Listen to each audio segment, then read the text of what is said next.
que quando a gente vem à mente de ordinário, não é uma palavra muito interessante, né? Aí tu vai lá, um Deus ordinário, como é que é o tema? Um Deus extraordinário. Fala aí de novo, que até eu me confundi. O extraordinário tambem age no ordinário. Isso. Aí que a gente pensa, Deus ordinário, tal. Aí que não, que isso aí? Deus ordinário, Deus é ordinário, então, de quem pensa. Já pensou se ele lança essa no anúncio da parada? Podia até fazer, né? Ela ia trazer mais gente aí. Ou então ele arrumou um problema antes de falar, porque antigamente, hoje em dia estão julgando pela capa. A polêmica realmente sempre traz pessoas. Aí o pessoal vinha só pra bater, ia cancelar, né? O cancelamento.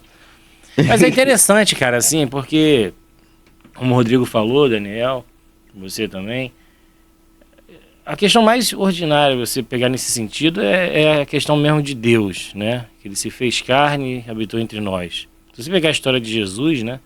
Que nasceu numa cidade insignificante, num estábulo da Virgem Maria, assim, não tem nada de honra, né? Uma história dessa.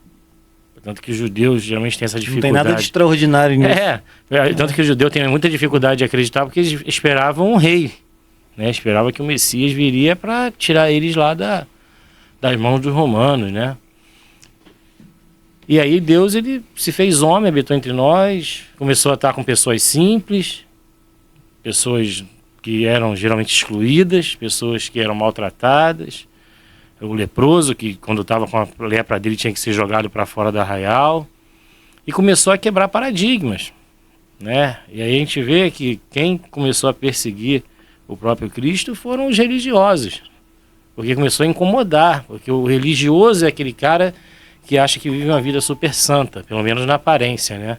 Ele tem a Bíblia, assim como os fariseus tinham, tinha lá os seus costumes, tinha os seus rituais, e achavam que aquilo era agradar a Deus. Então o pobre, ele era amaldiçoado, o doente era amaldiçoado, a mulher era amaldiçoada, a criança era amaldiçoada, ninguém prestava, só eles. E Jesus, ele quebrou, né? Quando a gente pega ali a parábola do filho pródigo, que tem a parábola tanto do filho pródigo, como a da dracma perdida, e tem a parábola da ovelha, né? Das 99 que volta para buscar a perdida, que é tudo, na verdade, uma coisa só. Né? E Jesus falando ali para os fariseus. Eu preguei esses dias lá na igreja sobre essa passagem, porque começa a passagem com os fariseus reclamando, porque Jesus estava numa casa lá bebendo vinho com os caras, conversando, trocando ideia, e eles foram lá para bater na porta, desce aí, meu amigo, o que está pegando aí que você está conversando com o pecador e tudo mais, você não é um homem santo. Aí Jesus falou, vou contar a historinha para vocês. Aí começou a contar as 3 histórias.